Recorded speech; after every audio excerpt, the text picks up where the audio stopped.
नमस्कार, पूजाज किचनमध्ये तुम्हा सर्वांचं पुन्हा एकदा मनापासून स्वागत. तर आज आपण मटर पनीरची भाजी करणार आहोत. मटर पनीरची भाजी खायला एकदम टेस्टी लागते आणि एकदम सोप्या पद्धतीने आज आपण मटर पनीरची भाजी बनवणार आहोत. तुम्ही माझा व्हिडिओ स्किप न करता पूर्ण पहा, म्हणजे तुम्हाला समजून जाईल मटर पनीरची भाजी कशी केलेली आहे. आणि एक नवीन ट्रिक वापरलेली आहे, ती तुम्ही बघा. चॅनलवरती नवीन असाल तर चॅनलला सबस्क्राईब करून घ्या, म्हणजे मी काही नवीन रेसिपी टाकली तर त्याचे नोटिफिकेशन तुमच्या फोनवरती येऊन जाईल. चला तर मग आपण वेळ न घालवता रेसिपीला सुरुवात करूया. इथे मी पनीर मसाला घेतलेला आहे, त्यानंतर मी वटाणे घेतलेले आहेत, पनीर घेतलेला आहे, काजू घेतलेले आहेत, आलं आणि लसूणचे तुकडे करून घेतलेले आहेत. मी गॅसवरती पॅन ठेवलेला आहे, त्यामध्ये असा उभा चिरलेला कांदा आपण भाजून घेणार आहोत.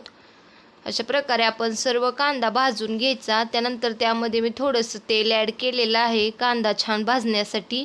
हे सर्व आपण आता एकत्र मिक्स करून घेणार आहोत. त्यानंतर आपण त्यामध्ये आता आलं लसूण टाकून घेणार आहोत, काजू पण त्यातच ॲड करणार आहोत आपण. हे सर्व आता आपण एकत्र मिक्स करून घेणार आहोत. अशा प्रकारे आपला हे कांदा लसूण वगैरे भाजलेला आहे. आता आपण हे मिक्सरच्या भांड्यामध्ये टाकून घेणार आहोत. हे सर्व मिश्रण आपण मिक्सरच्या भांड्यामध्ये टाकून घेणार आहोत. त्यानंतर कोथिंबीर बारीक चिरलेली त्यामध्ये ॲड करणार आहोत. आता आपण हे मिश्रण मिक्सरमधून फिरवून घेणार आहोत. अशा प्रकारे आपलं मिश्रण बारीक झालेलं आहे. तुम्ही बघू शकता किती छान आणि मस्त असं आपलं मिश्रण बारीक तयार झालेलं आहे. त्यानंतर मी इथे 2-3 पनीरचे तुकडे घेतलेले आहेत, त्यामध्ये आपण थोडेसे पाणी ॲड करणार आहोत आणि आता हे आपण बारीक करून घेणार आहोत पेस्ट. तुम्ही बघू शकता किती छान अशी पेस्ट तयार झालेली आहे. अशा प्रकारे आपण हे वाटीमध्ये काढून घेणार आहोत. त्यानंतर आता आपण पनीरचे तुकडे तळून घेणार आहोत फ्राय करून. अशा प्रकारे आपण सर्व पनीरचे तुकडे टाकून घ्यायचे पॅनमध्ये. त्यानंतर आपण असे एक एक करत मिक्स करायचे. तुम्ही बघू शकता अशा प्रकारे आपण तेलात सर्व तुकडे भाजून घेणार आहोत. इथे आपल्या पनीरच्या तुकड्यांना कलर आलेला आहे, तुम्ही बघू शकता. आता आपण हे पनीरचे तुकडे काढून घेणार आहोत. तुम्ही बघू शकता किती छान असा कलर आलेला आहे. त्यानंतर त्याच पॅनमध्ये आता मी वटाणे भाजून घेणार आहे. तुम्ही बघू शकता अशा प्रकारे आपण सर्व वटाणे त्यामध्ये टाकून घ्यायचे आणि एकत्र मिक्स करून घेणार आहोत.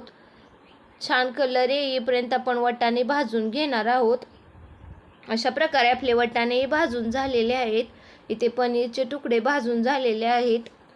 इथे मी एका प्लेटमध्ये वटाणे काढून घेतलेले आहेत, तुम्ही बघू शकता. त्यानंतर आपण पनीर भाजलेले त्याचेच तेल आपण त्याकडे ते ॲड करणार आहोत. त्यानंतर आता आपण मसाले भाजून घेणार आहोत, ते बारीक केलेला तो आता आपण एकत्र मिक्स करून घेणार आहोत. अशा प्रकारे सर्व आपण तेलामध्ये मिक्स करून घ्यायचा. त्यानंतर मी त्यात तमालपत्र टाकून घेणार आहे. आता आपण हे सर्व एकत्र मिक्स करून घेणार आहोत. त्यानंतर मी धने पावडर टाकलेले आहे. त्यानंतर लाल तिखट टाकलेलं आहे. आपण ते सर्व आता एकत्र मिक्स करून घेणार आहोत. अशा प्रकारे आपण सर्व मसाले एकत्र मिक्स करून घ्यायचं. त्यानंतर आपण त्यामध्ये आता वटाणा ॲड करणार आहोत. वटाणा आपण त्यामध्ये मिक्स करून घेणार आहोत सर्व. अशा प्रकारे आपण वटाणा वगैरे त्यात सर्व मिक्स करून घ्यायचं. त्यानंतर पनीर मसाला ॲड केलेला आहे.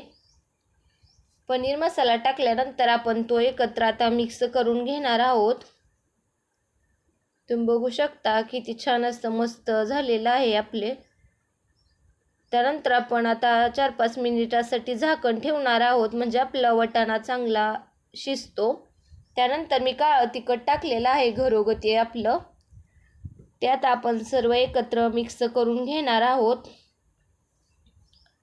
त्यानंतर एक नवीन ट्रिक म्हणजे आपण पनीरचे तुकडे जे बारीक केलेले होते ना, त्याची पेस्ट आपण त्यामध्ये टाकणार आहोत. ज्यांच्याकडे क्रीम अवेलेबल नसेल त्याने अशा प्रकारे पनीरचे तुकडे ॲड केले तरी चालतात, खूप छान भाजी होते. आता आपण हे सर्व एकत्र मिक्स करून घेणार आहोत.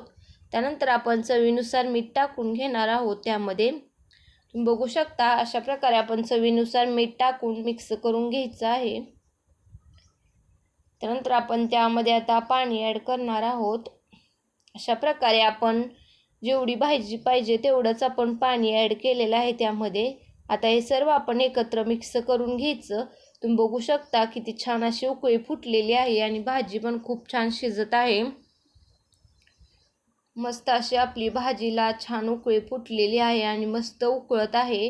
त्यानंतर आता आपण त्यामध्ये पनीरचे तुकडे ॲड करणार आहोत. भाजी थोडीशी उकळू दिल्यानंतर आपण त्यामध्ये पनीरचे तुकडे ॲड केलेले आहेत.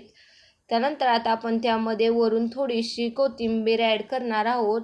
म्हणजे खूप छान टेस्ट येते आणि भाजी खूप छान दिसते. त्यानंतर आता आपण हे सर्व एकत्र मिक्स करून घेणार आहोत. हे सर्व आता आपण एकत्र मिक्स झाल्यानंतर तुम्ही बघू शकता किती छान अशी आपली भाजी उकळत आहे.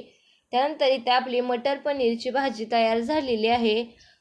एकदम सोप्या पद्धतीने ही रेसिपी तुम्हाला करून दाखवलेली आहे. आवडली असेल तर कमेंटमध्ये नक्की सांगा. चॅनलला सबस्क्राईब करून घ्या. भेटूया अशाच एका नवीन रेसिपीसोबत. तोपर्यंत धन्यवाद.